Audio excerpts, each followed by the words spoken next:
Bueno, buenas tardes a todos. Gracias a todos por venir, en especial a Eduardo. Voy a hacer una pequeña introducción para quien no le conozca y luego ya le cedo a él la palabra y que os cuente él.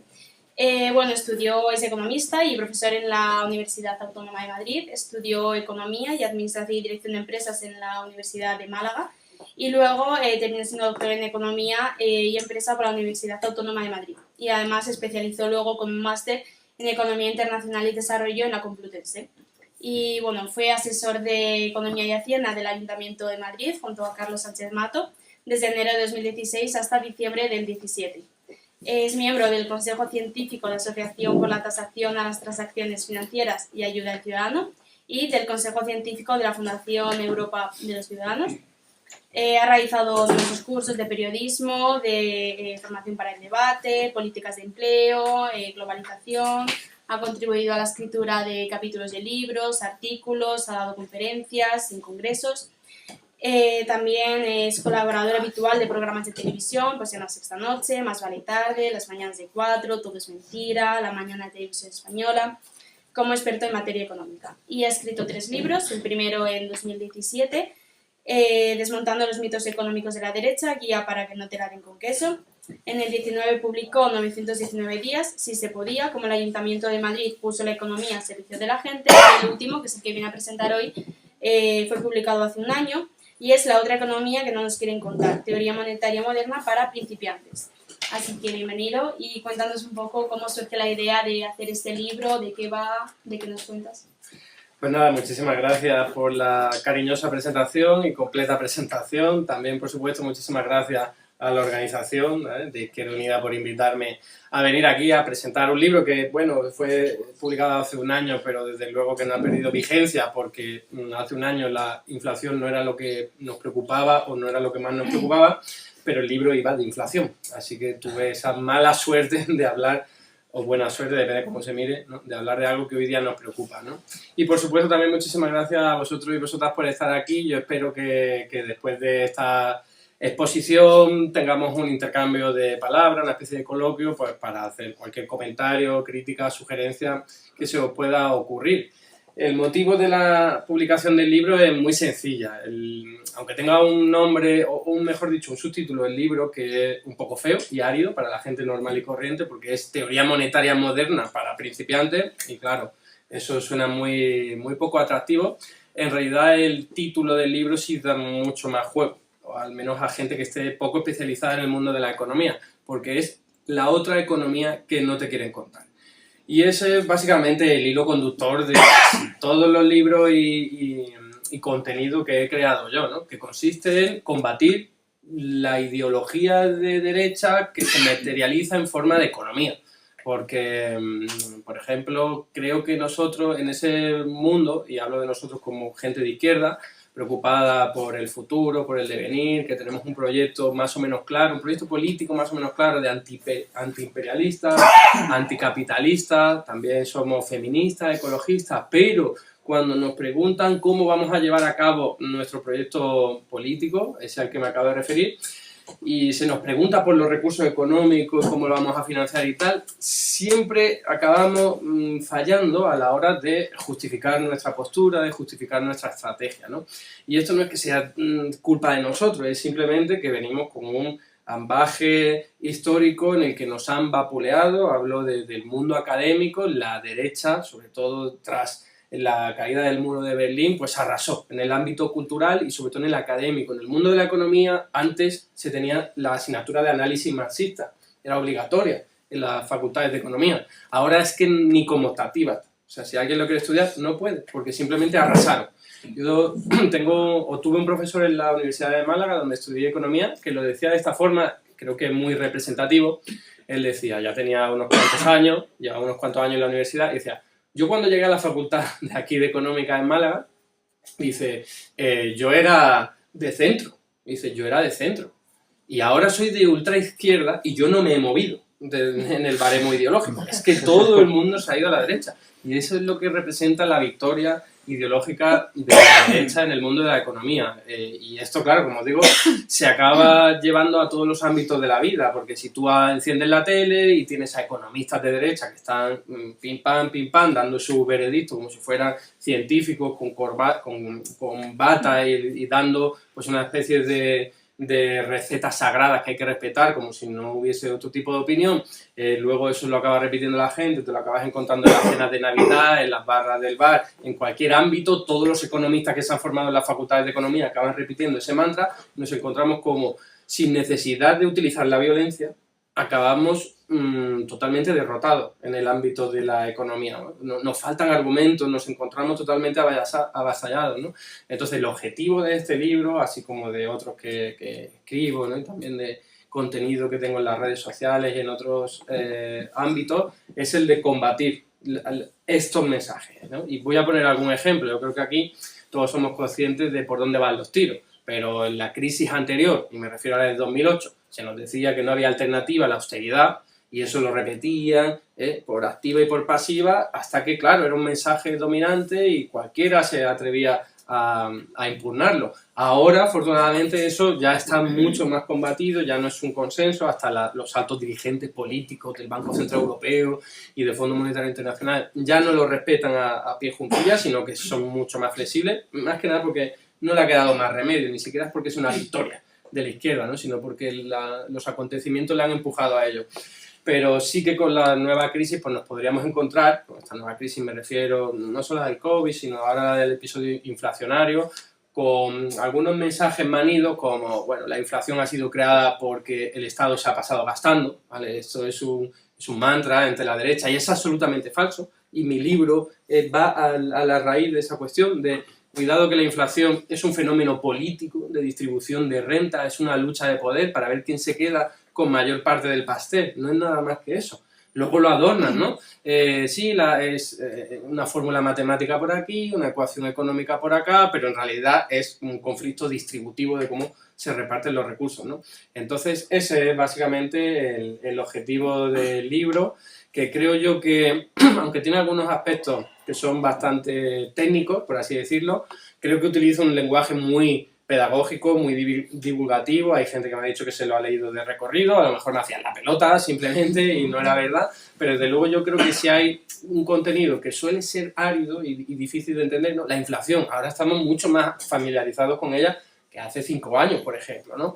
Pero son términos complejos que creo que se pueden explicar de una forma sencilla. Lo que ocurre es que nos encontramos por un lado a economistas y a profesores de todo pelaje que no tienen interés por un lado en explicar qué es la inflación, cómo se desarrolla, etcétera, etcétera, y luego por otro lado personas que simplemente utilizan unos marcos mentales de la derecha, de la ortodoxia, del monetarismo en particular, que no son realistas. No son realistas y ellos mismos se creen que están contribuyendo a explicar la realidad. Es decir, yo clasifico a la gente de la derecha o economistas de la derecha entre aquellos que de verdad saben lo que están diciendo y son conscientes de su sesgo político e ideológico, pero ahí están ellos, y luego, que creo que son más un ejército de economistas que simplemente han estudiado en la Facultad de Economía, han escuchado a los economistas de turno en los medios de comunicación y se creen que lo que dicen puede mejorar la vida de la gente, cuando en realidad lo que están haciendo es repetir por activa y por pasiva una fórmula matemática y una receta económica que empobrecen a la mayoría social, entre las que se incluyen ellos, ¿no?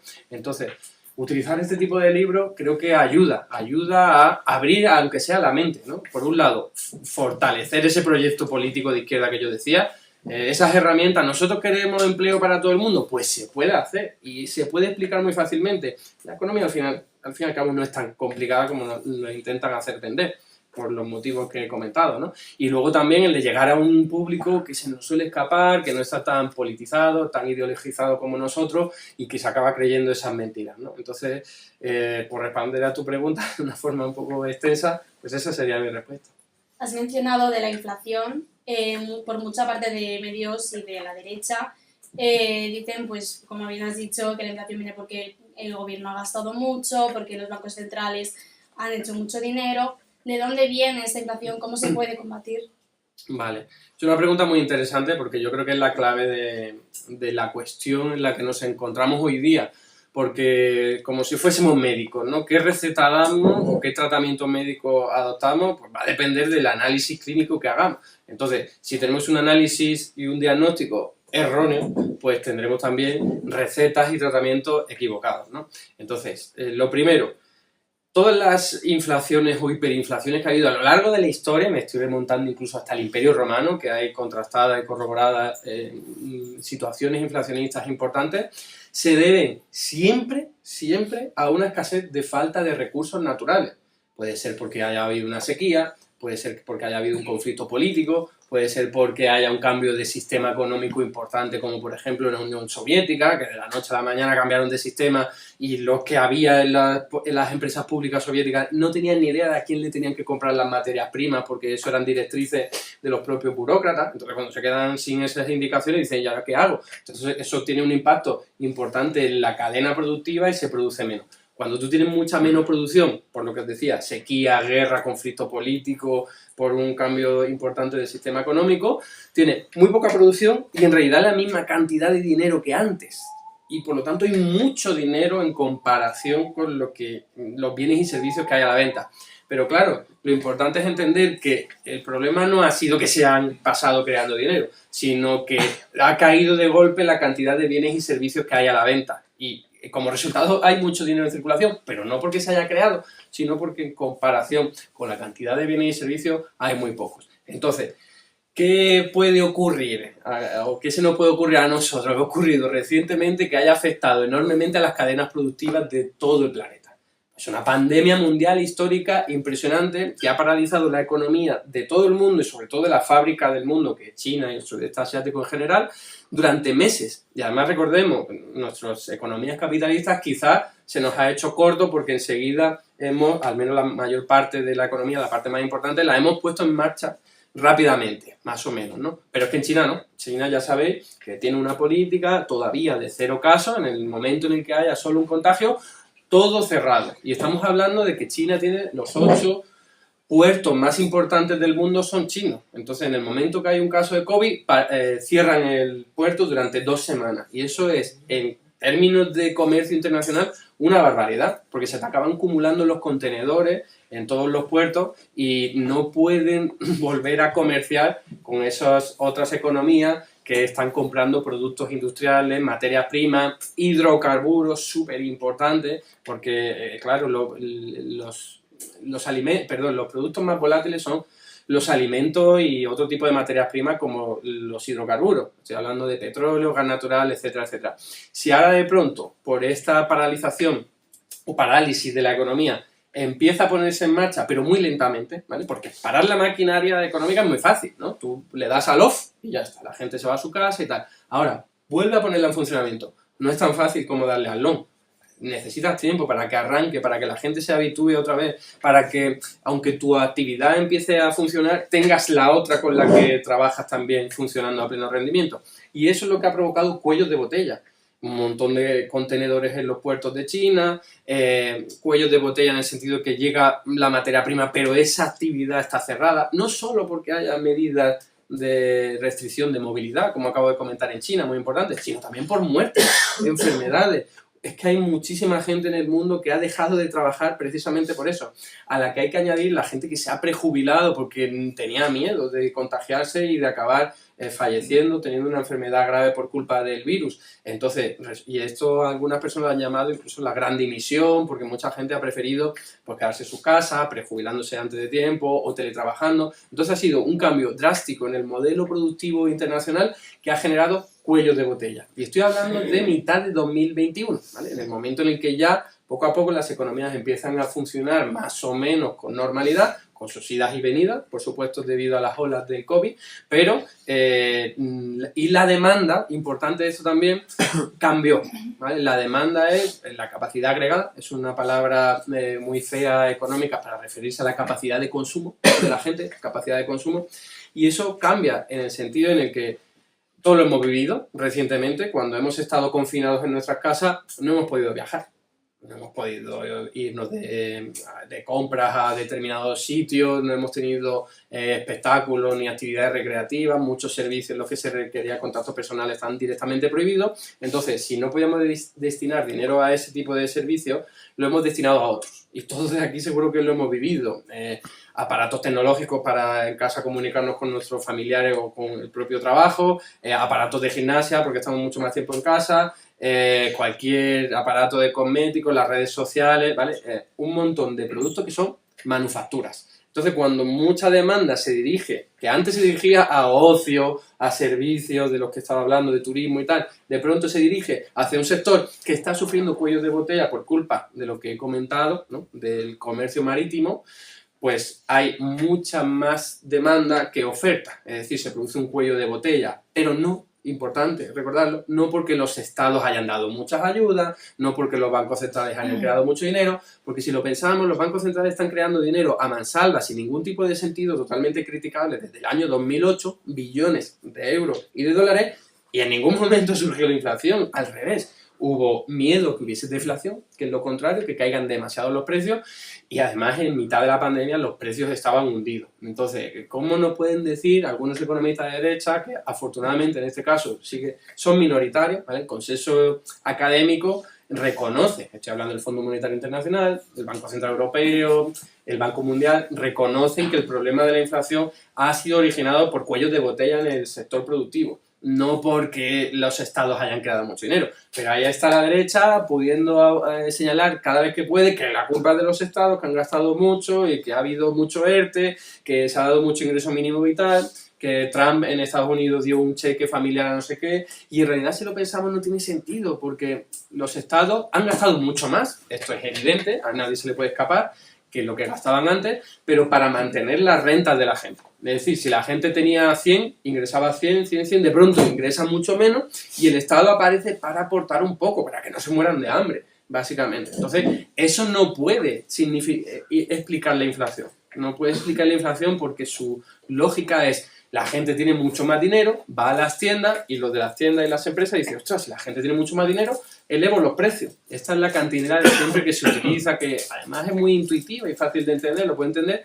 un niño pequeño, ¿no? Pero no es real, no es realista, porque lo que suele ocurrir en las empresas es que si te viene mucha gente con mucho dinero por lo que sea, tú lo que haces es vender todos los productos que no podías vender antes del almacén. Tú lo que intentas es poner la octava y novena máquina y décima máquina que tenías en funcionamiento porque la habías invertido, pero no la tenías funcionando porque ¿para qué ibas a producir algo que no vendías? Para dejarlo en el almacén, ¿no? Entonces, esta es la aplicación. O sea, podría dar muchísimos más argumentos, pero creo que no merece la pena tampoco centrarme en ello.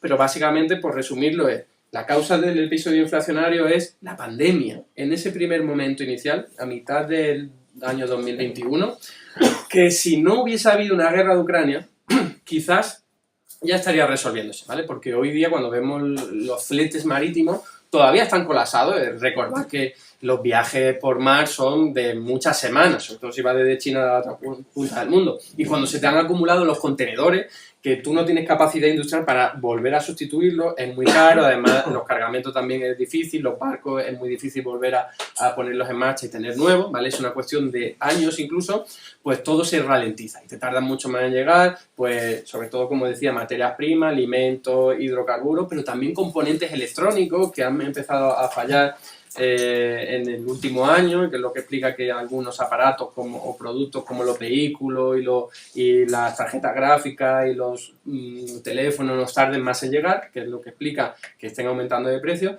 Todo eso ha empezado a cambiar en los últimos meses. Ahora ya no hay tanto colapso en los puertos, pero hay, porque todavía China sigue con esa política que será más o menos criticable, o podremos estar más o menos a favor, pensando más en los humanos que en la economía, con lo cual depende de cómo lo miremos, tiene mucho más sentido para evitar muerte, y lo que hacen es, cuando hay un caso, siguen cerrando. Es que es bestial. Recientemente hay ciudades chinas que tienen millones de habitantes casi con muchas limitaciones, ya no digamos todos encerrados en sus casas, pero sí con muchas limitaciones. Entonces, eso, como digo, podría haberse ido perdiendo y ya haber sufrido ese impacto en los precios, pero haberlo mitigado, pero sufrimos la guerra de Ucrania. O sea, ya sabéis, en marzo, bueno, a final de febrero, ya empezaron a generarse la invasión de Rusia a Ucrania, Y eso significa que uno de los mayores productores de hidrocarburos, que es Rusia, y encima uno de los mayores productores de alimentos, que es Ucrania, pues empiezan a distorsionar sus cadenas productivas, porque cualquiera se pone a producir en un sitio en el que están tirando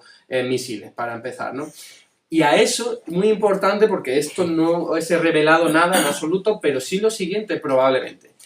La especulación financiera de la que no se habla en ningún sitio, ni en los medios de comunicación, ni en la barra del bar, ni en las facultades de economía, y cuando es algo que explica el 90% de todo el incremento del precio de, por ejemplo, el gas natural. El gas natural en Europa, que se ha disparado, ¿vale? El 90%, 9 de cada 10 euros, se explica por especulación.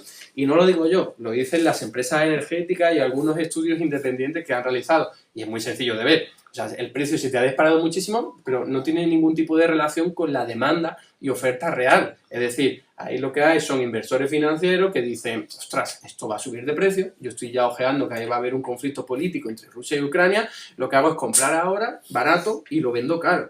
Y eso mismo retroalimenta la burbuja y lo que hace es que los precios aumenten. Entonces, fijaos, que hoy día cuando tenemos que llenar el tanque de gasolina o de diésel, o cuando tenemos que darle a la luz, o cuando tenemos que poner la calefacción, nos está saliendo más caro, simple y llanamente, porque hay grandes inversores financieros que se están lucrando a nuestra costa. Y eso es algo que no se dice casi nada, y es algo gravísimo. Fijaos, ¿cuál es la solución de la Unión Europea? Que son muy conscientes de lo que está ocurriendo, no son tontos, ¿vale? ¿Cuál es la solución?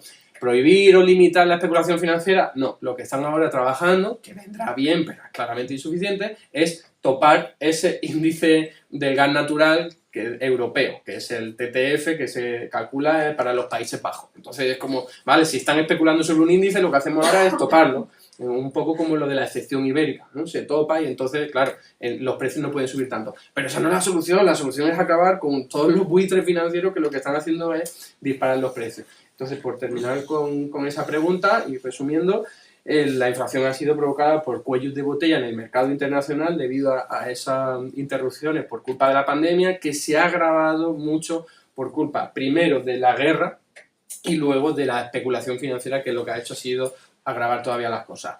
Y acabo con lo siguiente. En España estamos bajando, ¿vale?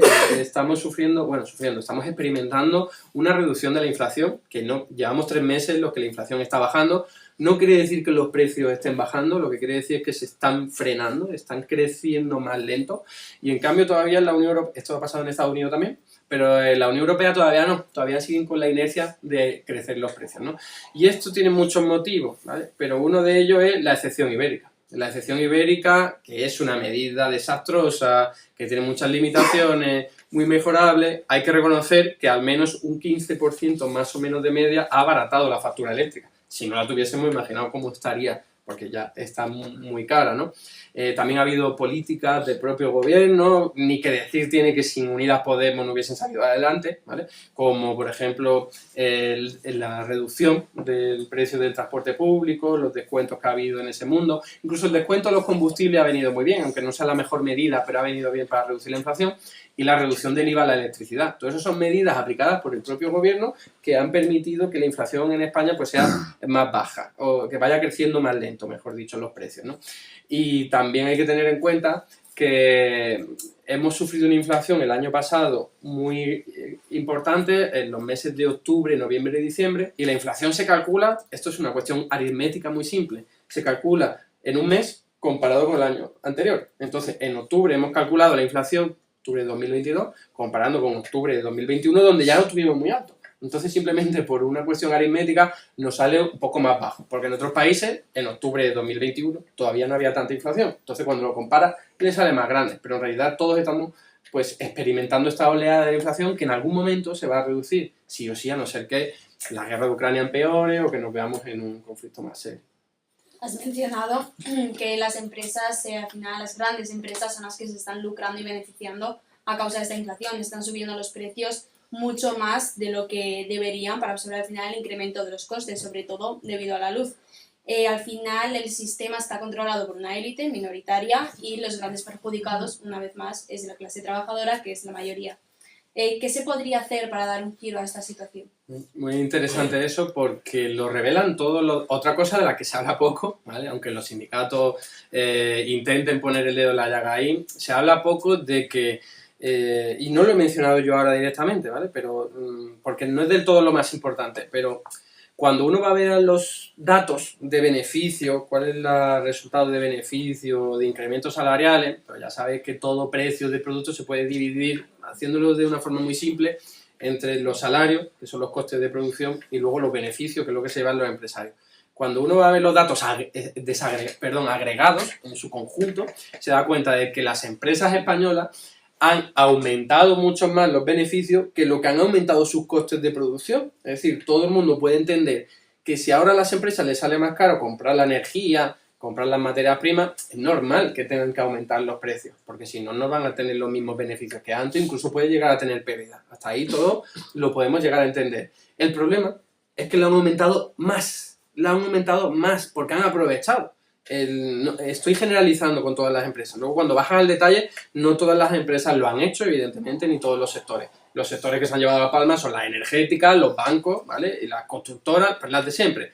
Los grandes peces que tienen poder de mercado para decir, que hay un episodio inflacionario y la gente sabe que están aumentando los precios, pues yo lo subo un poco más. Las grandes distribuidoras de alimentos, Mercadona está en el ojo del huracán porque tiene unos precios más o menos razonables y se ha aprovechado esta oleada para ponerse como los demás. Entonces la gente dice, ostras, han aumentado muchísimo los precios, claro, pero no lo deberían haber hecho. Cuando uno va a ver los salarios, que suele ser el otro mantra de la derecha, ¿no? Los precios aumentan porque los trabajadores han exigido incrementos salariales. Cuando uno va a ver eso, se da cuenta de que solo el 20% de los trabajadores españoles están protegidos contra la inflación. La mayoría son empleados públicos o grandes o sectores tradicionales en los que la organización sindical es muy potente y tienen unos convenios sectoriales y una movilización muy potente que los blinda. Pero el resto de trabajadores, aquellos los que no están organizados, la gente de trabajo autónomo, todos los sectores de la hostelería que están muy disgregados, etcétera, etcétera, están absolutamente desprotegidos y están perdiendo una capacidad económica muy importante. Y esto también es importante, lo que voy a comentar. No estamos para dar palmadas, ¿no? Es decir, España tiene ahora mismo la segunda inflación más baja de la Unión Europea. La otra es Francia, que puso un límite a la factura de la luz. Esto es algo de lo que tampoco se habla. Ellos ni excepción ibérica ni gaitas. Es un gobierno de Macron. No estamos hablando de un gobierno de izquierda, pero sabéis que los franceses son muy particulares y tienen una movilización política y sindical crucial, ¿no? Pues lo que dijeron fue, del año 2021 al año 2022 no pueden aumentar la factura eléctrica en más de un 4%. Y dicho y hecho, en realidad cuando ven los datos ha aumentado un 6%, pero comparado con lo que hemos sufrido en España, y en el resto de países ni hablemos. Entonces, se puede hacer, todo se lo ha comido el Estado, eso es mayor gasto público, mayor déficit público, mayor deuda pública, pero no lo paga la gente. La excepción ibérica es un sinsentido, porque es reducir solo una parte del mercado mayorista, pero luego, en vez de pagarlo el Estado, lo pagamos los contribuyentes. Con lo cual, lo comido por lo servido, al final el ahorro es reducido, ¿no? Pero lo que yo quería comentar es que España está en esa segunda situación y podríamos decir bien, no sé qué, pero cuidado, bien no, porque lo importante no es cómo aumenten los precios, si aumentan más o aumentan menos, que eso hay que tenerlo en cuenta en la ecuación, sino la comparación con los salarios. Y eso es fundamental, porque podríamos tener una inflación más baja, ¿vale? De ahora que estamos en el 7%, ¿vale? Pero si los salarios crecen al 2%, estamos perdiendo 5%.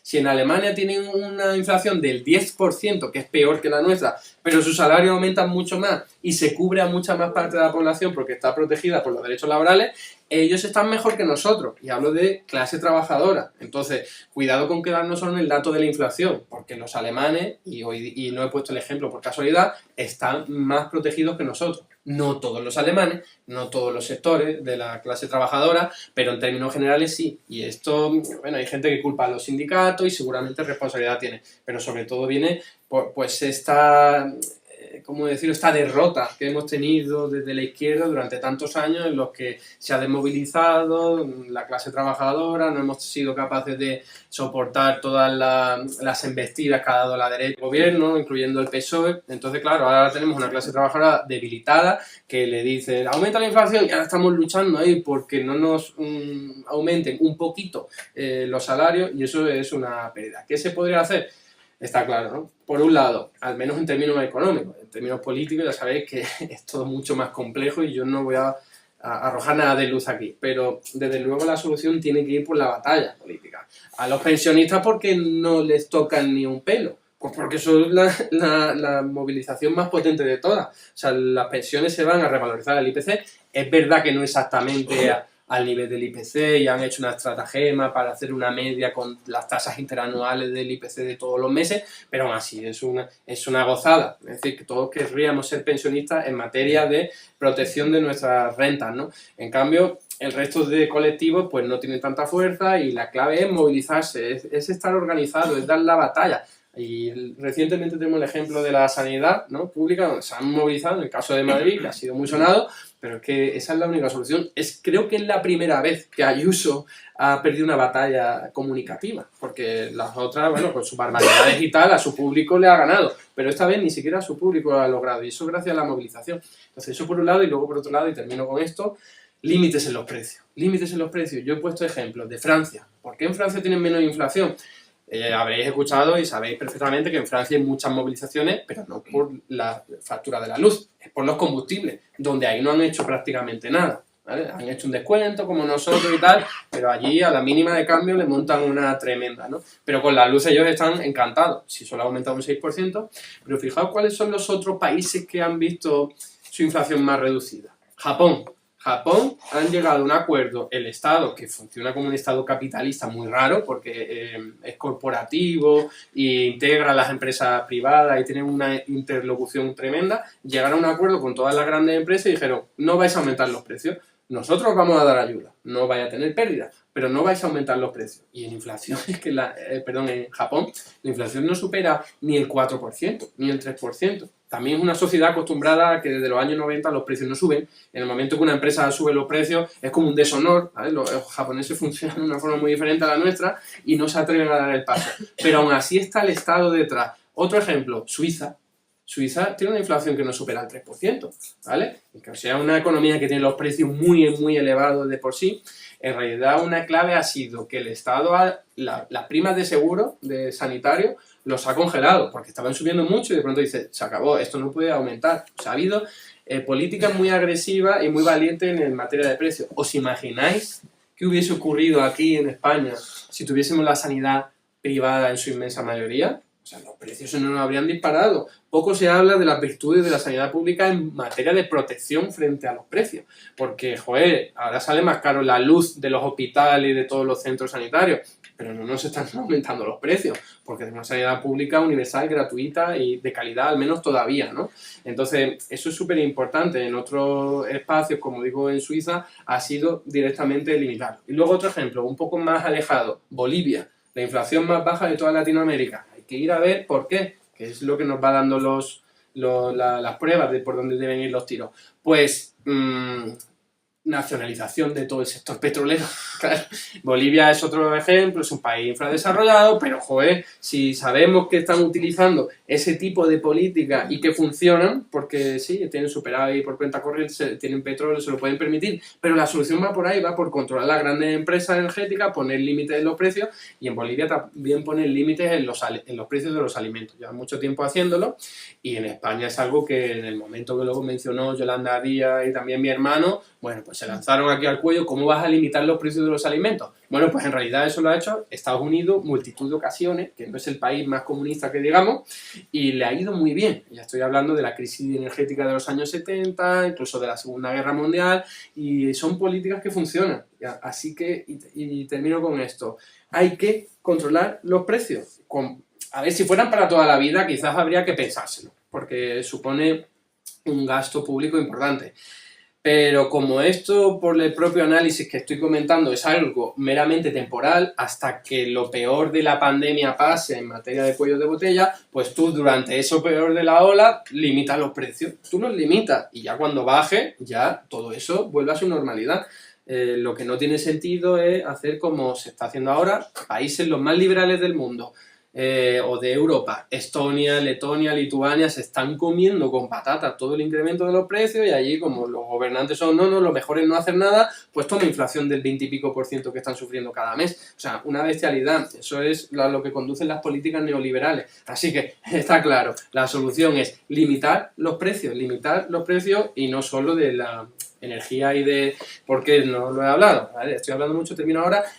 Los combustibles, en vez de un descuento, tenemos que haber puesto un límite en los precios. En los alquileres, afortunadamente, gracias a la presión de Unidas Podemos, que lleva muchísimo tiempo diciéndolo, se ha limitado al 2%. Y eso viene muy bien para toda la sociedad y reduce muchísimo la inflación. Así que la vía para responder a esta embestida de precios va por ahí.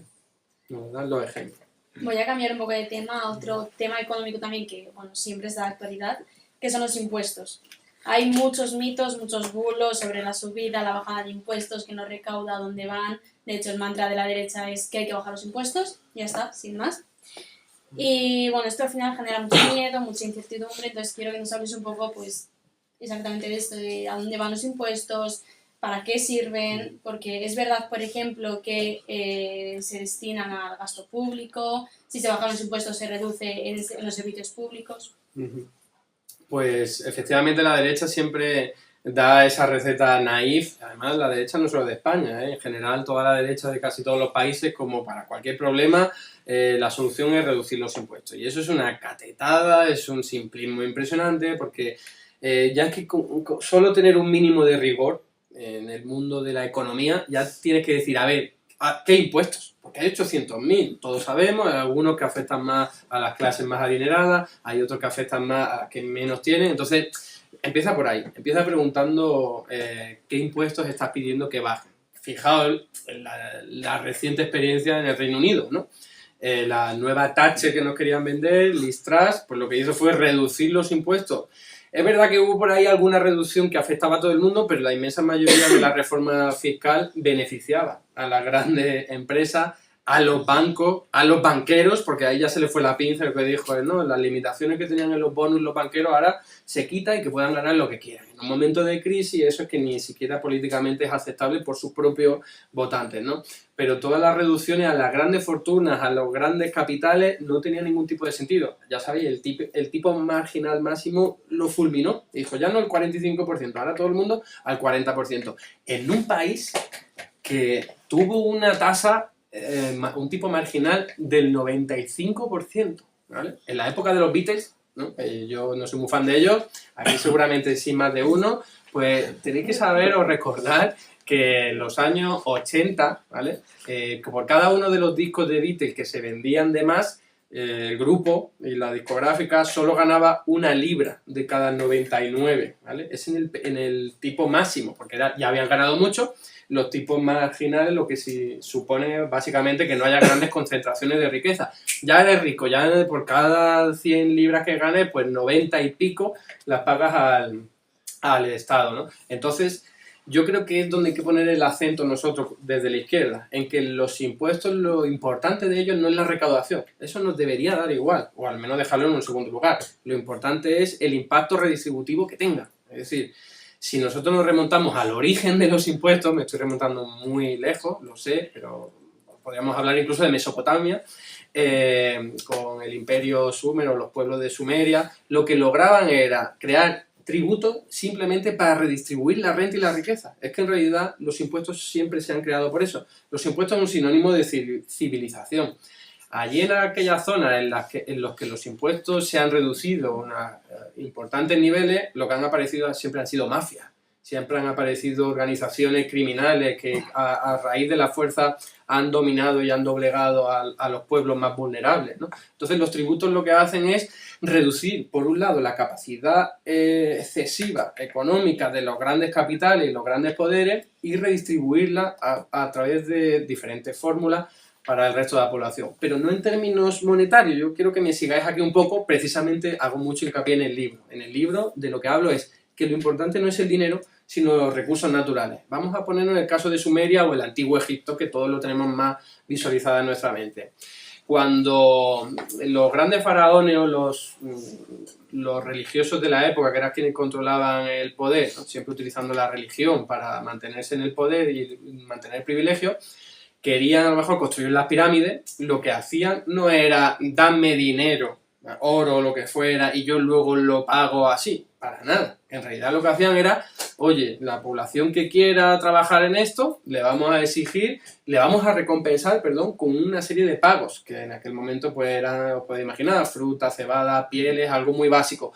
Pero eso es al fin y al cabo el origen de la tributación. No había dinero. Lo que se lograba era, yo obtengo recursos de esta zona de mi territorio a través de la imposición directa, son tributos, pero no en dinero, sino en cosas, en productos, y luego yo los redistribuyo para que la gente me construya pirámides, para que la gente vaya a la guerra, para aquella región en la que ha tenido una sequía y el Nilo lo ha desbordado y entonces necesitan ayuda, es redistribución de los recursos. Entonces, cuando nosotros nos hablen de impuestos, hay que decir, ¿impuestos para qué? ¿Para redistribuirlos hacia los de arriba o para redistribuirlos hacia los de abajo? Porque antiguamente, claro, los impuestos se utilizaban pues, para lo que estoy diciendo, ¿no? Cosas bárbaras, esclavizar, invadir otros pueblos, pero hoy día nosotros los queremos utilizar para mejorar nuestras democracias, mejorar la sanidad pública, la educación, las pensiones. Todo lo que sea avanzar hacia eso tiene que ser una bandera nuestra y hay que lucharla.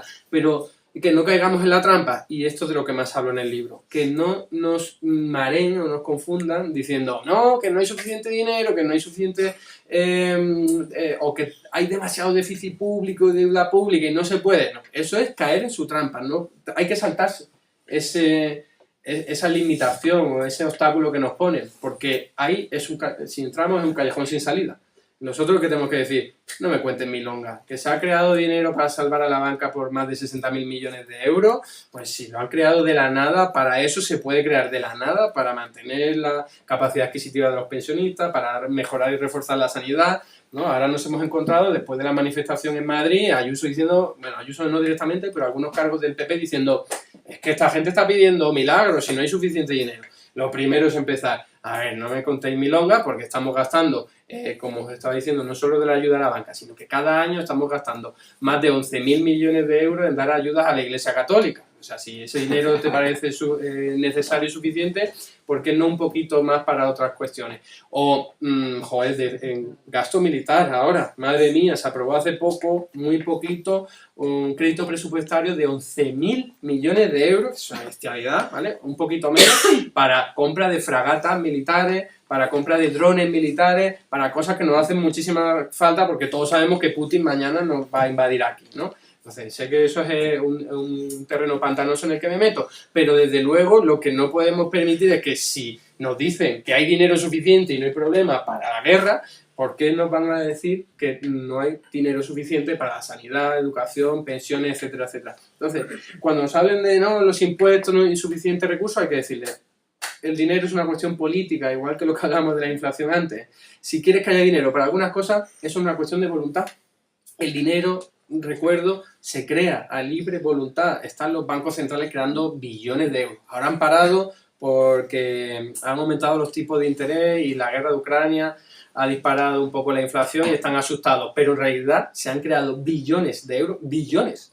Que yo sé cuando, con B, yo sé que cuando hablamos de números altos no nos lo imaginamos. Pero voy a dar un dato que creo que es muy ilustrativo.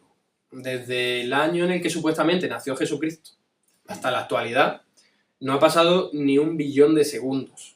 Y fijaos si ha pasado tiempo, ¿no? Todos los romanos, la Edad Media, la Edad Contemporánea... Vale. ¿Cuándo va a pasar ese billón de segundos? En el año 32.000 después de Cristo, ¿vale? Esto es un cálculo muy sencillo, todo el mundo lo puede hacer, ¿no? Entonces, desde el año 0 hasta el año 32.000 de Cristo habrán pasado todos los segundos y eso es 1 billón de segundos. Eso lo convertimos en euros, lo multiplicamos por 10 y es toda la cantidad de dinero que han creado los bancos centrales, que lo crean así de la nada, a través de tecleos informáticos, como explico en mi libro, ¿no? Entonces, si se puede crear el dinero a libre voluntad para lo que hicieron era salvar a los sistemas financieros, básicamente, a los inversores financieros, los bancos y tal, se puede crear para generar empleo para todo el mundo, para mantener una sanidad, educación de calidad y para que los pensionistas no pierdan capacidad adquisitiva y que los pensionistas con niveles más bajos pues lo aumenten, ¿no? Entonces es una cuestión de voluntad política. Últimamente además está habiendo mucha controversia con el impuesto para los ricos, porque bueno, parece que pues, a ciertos sectores, como ya sabemos, pues, no les gusta la redistribución de la riqueza.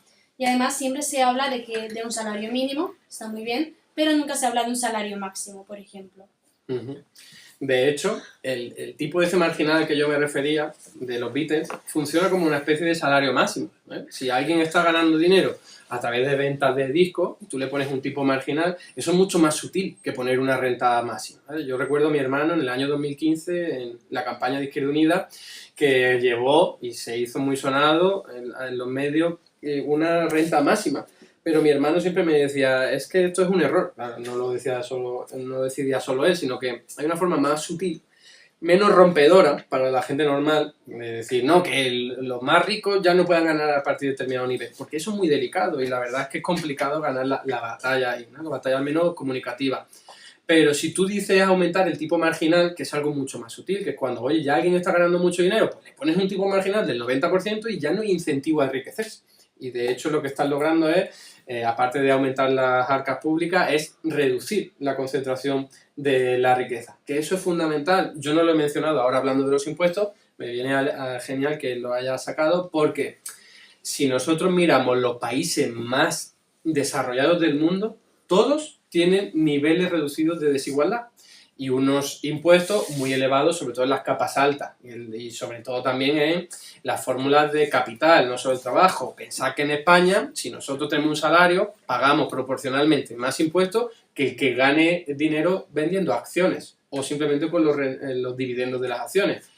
No tiene sentido, porque en realidad tú estás esforzándote y eso debería estar más valorado, que paguen menos impuestos que aquella persona que está así, esperando a cobrar el dividendo. Porque es una persona además con dinero que tiene capacidad económica. Pues no, pues ellos pagan menos impuestos. ¿Por qué? Cuestiones ideológicas. Los economistas de derecha te contarán una milonga increíble de no, es que si no se te van los ricos a otros sitios y tal. Pero eso es milonga. ¿Por qué? Y se puede mostrar de forma muy sencilla con lo siguiente.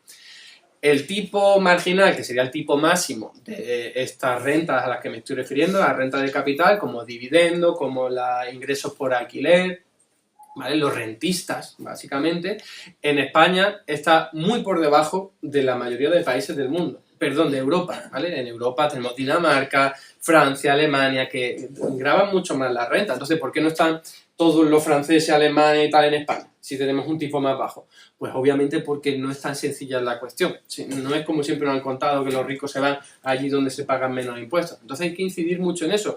Yo a veces me río con lo siguiente, cuando me dicen, no, no aumenten los impuestos a la banca, que si no se van fuera. Y yo siempre le digo de forma obviamente irónica y cómica, me encantaría ver cómo se llevan todas las sucursales del Santander con un helicóptero a otro sitio. O cómo se llevan todas las grandes superficies del Mercadona a otro país. Me encantaría verlo. Y así les dejas en ridículo, porque evidencia que las grandes capitales, que son sobre todo con las constructoras, la banca, las grandes plataformas ahora de Amazon, que eso sí que es más delicado grabarlo y tal, pero las de alimentos que ahora están lucrándose mucho por lo que comentaba antes, hacen negocio porque la gente paga y les compra sus productos y el dinero, sus beneficios salen de aquí, de nuestro bolsillo.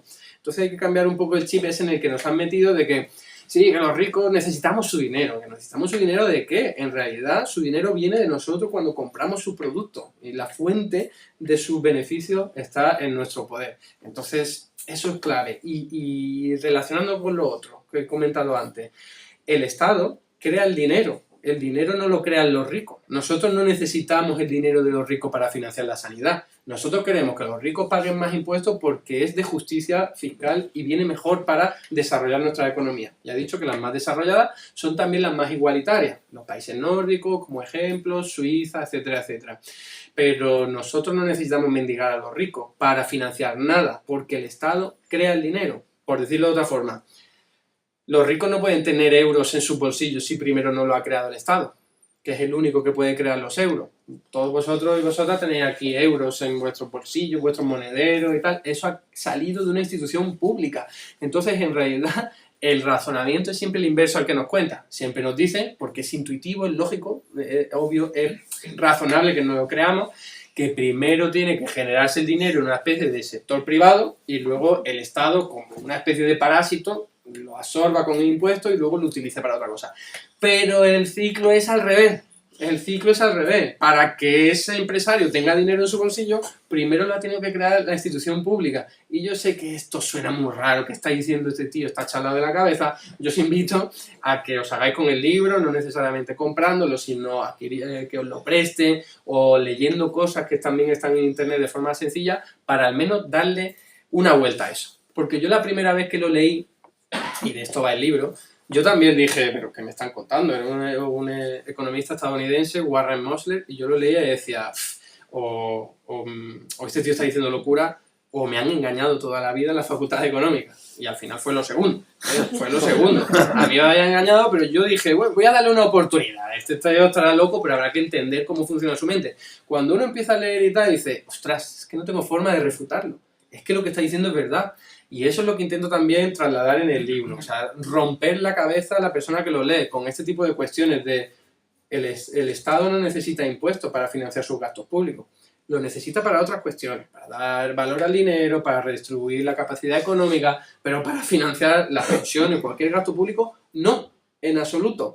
Y a veces utilizo casi de broma, de forma también irónica, para reírme de lo que me critican, el caso de la Unión Soviética, porque les crea urticaria hablar de eso, ¿no?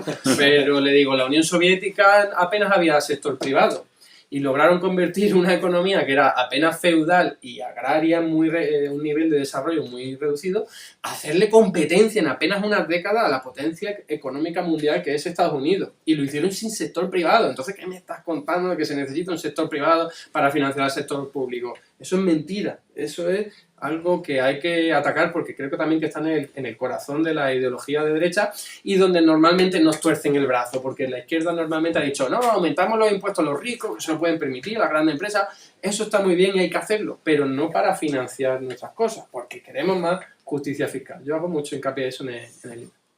Al principio de todo has comentado que vamos encadenando crisis. ¿Se puede decir que estamos en una crisis del sistema capitalista? Y si es así, ¿cómo se podría combatir? Porque es muy difícil cambiar el sistema en el que estamos.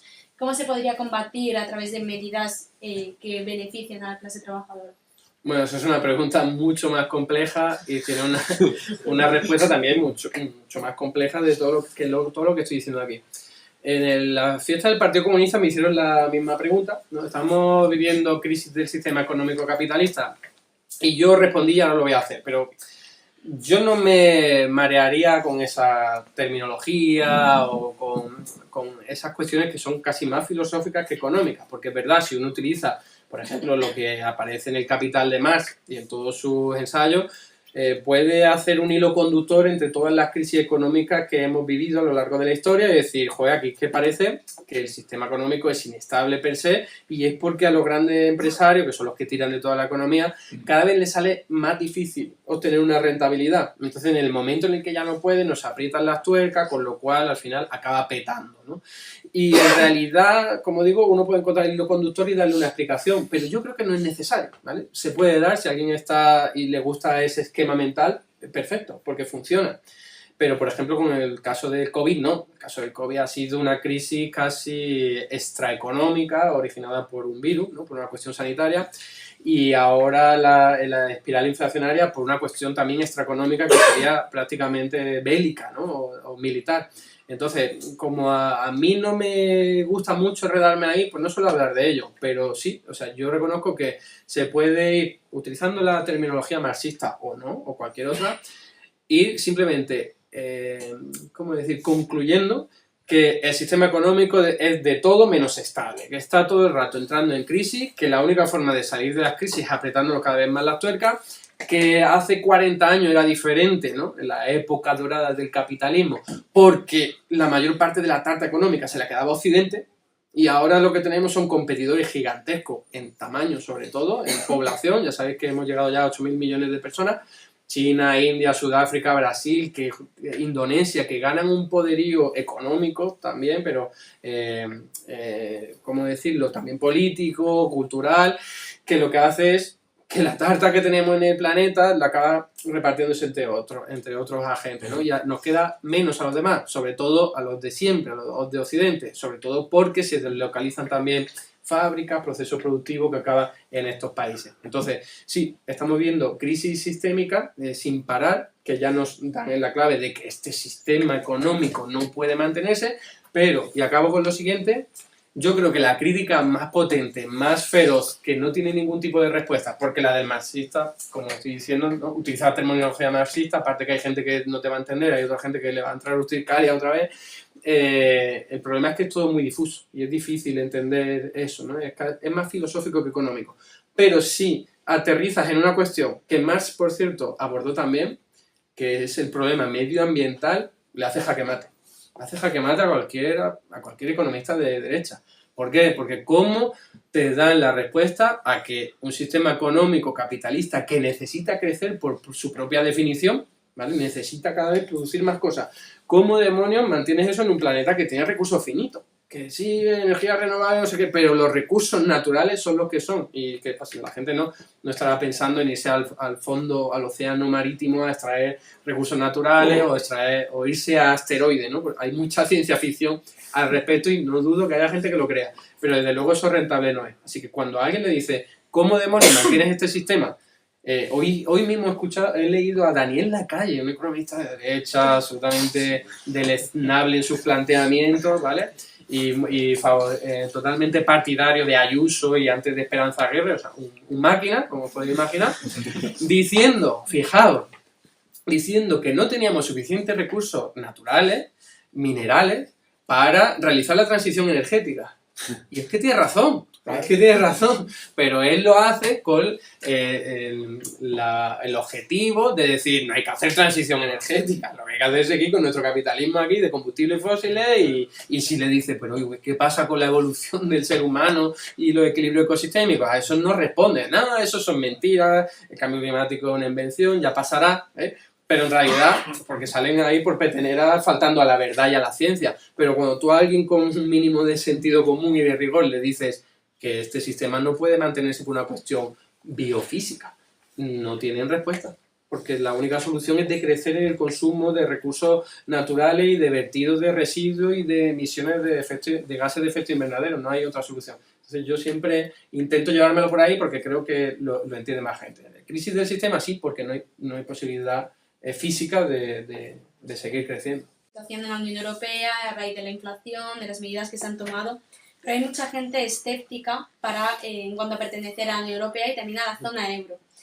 ¿Crees que se podría crear, o sea, dentro de la Unión Europea crear medidas progresistas que no sean, o es un bloque neoliberal que muy complejo de cambiar? Madre mía, lo vamos a tocar todo, ¿eh? Lo digo porque, ahí me invitan a actos solo a hablar de esto, entonces claro, yo necesitaría muchísimo tiempo para poner mi visión, pero por resumirlo de una forma muy rápida y sencilla, yo soy de los optimistas, y alguno aquí pues no lo será y no entenderá mi visión. Pero yo creo que dentro de la Unión Europea tenemos más posibilidades de transformar la vida mejor para la gente que fuera. Ya gente aquí estará diciendo, pero que me caía bien este chico hasta que ha dicho eso. No es probable. Pero voy a intentar argumentar mi posición.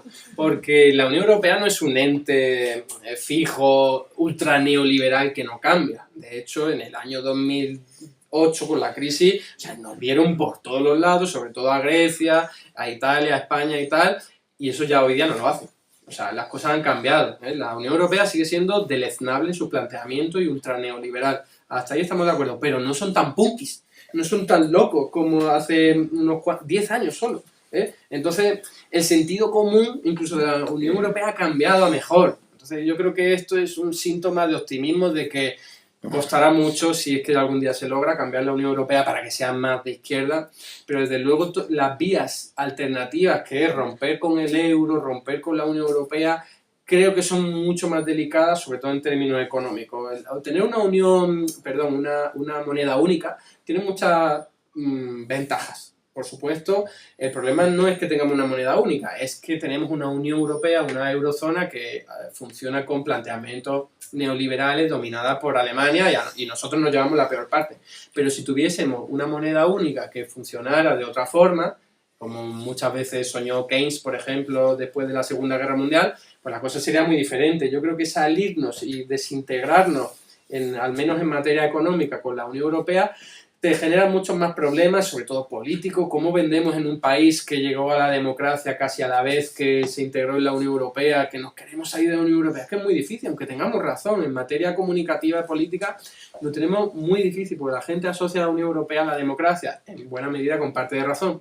Y entonces decir que nos queremos desvincular de ella es delicado, es delicado. Yo creo que es más complicado eso que luchar dentro de la Unión Europea por cambiarla. Y ya sé que estoy diciendo pues, una quimera, ¿no? La Unión Europea es muy difícil de cambiar, por no decir imposible, pero al menos me agarro a eso que estoy diciendo. Joder, que yo no me imaginaba, no sé vosotros, yo no me imaginaba que la Unión Europea, con la crisis del COVID, fuese a suspender las reglas fiscales. Ya no hay déficit público ni deuda pública limitada. Todo el mundo a gastar lo que sea necesario. Pero si hace 10 años no estaba ahí recortando en pensiones, recortando en salario, aumentando el IVA, porque decíais que había que respetar eso, ¿no? Es como, nos habéis engañado y estáis demostrando que teníamos razón los de hace 10 años, que decíamos que no teníamos que tener austeridad fiscal, ¿no?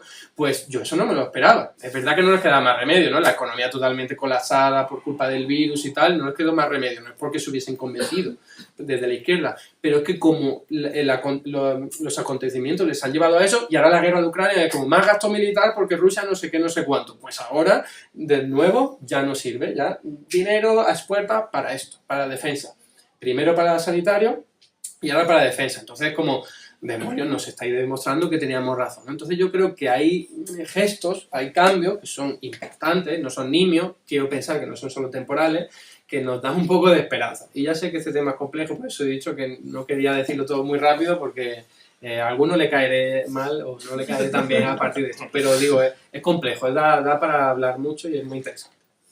Y ya la última pregunta que te hago antes de dar paso a los demás. Bueno, se nota cierta desvinculación de la sociedad, tanto con la economía como con la política, cada vez más. Es un terreno mediático que ha ganado la derecha. Y al final los mensajes catastrofistas, las fake news, los mensajes simplistas, pues calan muy bien en la gente. Teniendo en cuenta el gobierno autonómico tan peculiar que tenemos aquí de cara a las próximas elecciones municipales y luego a las generales, ¿qué crees que se puede hacer desde la izquierda para conseguir cambiar un poco esto? Vaya pregunta. A ver, claro, yo como especialista en economía, pues yo creo que no voy a poder aportar gran cosa aquí, ¿no? Porque es más de batalla política, batalla comunicativa.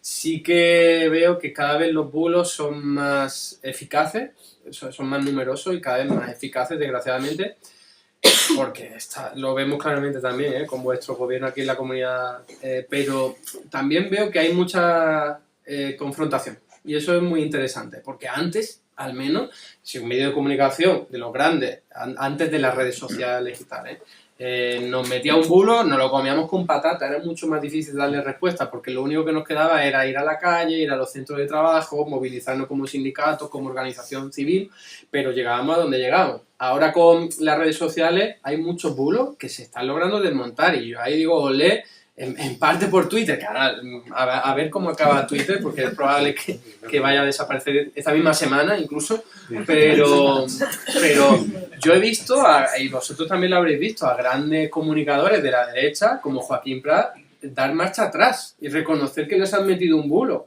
o que se lo han comido, o que lo han propagado porque les venía bien por sus intereses, o Arturo Pérez Reverte, también diciendo, pido perdón públicamente porque se ha tragado un bulo. Olé por nosotros que hemos logrado darle la vuelta a las mentiras que siempre nos han lanzado a través de los medios de comunicación convencionales, y que ahora a través de las redes sociales les estamos dando al menos cierta confrontación. Por cierto, en la economía, donde menos confrontación le estamos dando, yo hago lo que puedo, lo prometo, de verdad, pero somos muy pocos economistas, encima casi todos somos hombres, hay muy poco reparto de género ahí, y sí que, no sé, conoceréis todos pues algunos medios como el de Julián Macías, ¿no? El de Pandemia Digital, que solo se dedica exclusivamente a eso, y lo hace muy bien y está funcionando muy bien. Claro, todo es en el ámbito de las redes, pero hoy día es la mejor forma de llegar a la gente, ¿no? ¿no? Yo antes comentaba, no, creo que era con Ángel, pero no sé bien, sí, creo que era con Ángel, que aquí pues estamos los que estamos, ¿no? Y estamos intentando combatir, en este caso, las mentiras de la derecha de alguna forma, pero si lo compara con los 47 millones de habitantes que somos, pues el alcance es limitado, ¿no? En cambio, las redes te permiten llegar a mucha gente. Yo ayer mismo hice un directo hablando de economía, en este caso del hundimiento del Bitcoin, otra derrota de los neoliberales, ¿no? Y eso en el momento lo veían 100 personas, pero luego llega a miles de personas que lo pueden ver en diferido. Por eso también creía que era un acierto, ¿no? Todos los actos que podamos grabar y luego difundirlo a través de las redes siempre va a ser un acierto. Entonces, esa es mi humilde contribución a la pregunta que me has hecho. Yo creo que, por supuesto, la batalla en la calle hay que darla. Y es muy importante ir, por ejemplo, se me ocurre todo esto a bote pronto, la sanidad pública de Madrid, claro, ha sido tan arrasada, tan aniquilada, pero eso han sido los propios sanitarios, independientemente de sean de izquierda o de derecha, que cuando les han arrebatado tanto, gente de derecha ha dicho, pero ¿esto qué es? Me están tratando como una mierda, una basura. Entonces, eso ha sido lucha en los centros de trabajo. Y se han movilizado y han logrado llegar a un montón de gente con sus amplificadores y tal. Entonces, por supuesto que hay que estar en todos los centros de trabajo, la organización, la movilización, como digo, la de los pensionistas están funcionando porque son los que más caña dan y esperemos que sigan dándolo. Y creo que también hay que acompasarlo con las nuevas tecnologías de la información y la comunicación. Las redes sociales son clave. En el mundo de la economía, termino con esto, yo me encuentro a gente como Juan Ramón Rayo, ¿vale? Todos lo conoceréis, una persona con planteamientos impresentables y asquerosos, ¿no? Pero tiene un público tremendo. O sea, en YouTube tiene casi 500.000 de personas que ven sus vídeos, no todo ese 500.000, pero dices tú, ¿pero cuánta gente se traga estas milongas, estas mentiras? Es impresionante. Pues tiene un altavoz, él solo desde su casa, que puede que esté en pijama todo el rato, ¿vale? Para que me entendáis, que ni siquiera sale de ahí, es capaz de llegar a 500.000 de personas y lanzarle sus bulos, en este caso, sus planteamientos neoliberales y tal. Entonces yo creo, sobre todo en la izquierda, no tenemos eso. Necesitaríamos, ahora con la base, pues algo se está haciendo también. Tenemos muchos proyectos así pequeñitos que están funcionando. De hecho, hace poco nos reunimos en Bruselas, pues los que divulgamos pues contenido de izquierda para combatir las mentiras de la derecha, con una idea de organizarnos también en este mundo, porque si no nos arrasan, porque tienen mucha más financiación, porque hay grandes empresas detrás financiándolo, pagando anuncios, poniendo todos los días los medios de comunicación convencionales. Entonces creo que la batalla mediática tiene que ir un poco por ahí, no sé de qué forma, pero con más recursos en ese mundo. Bueno, pues muchas gracias y vamos si tenéis alguna pregunta. Gracias.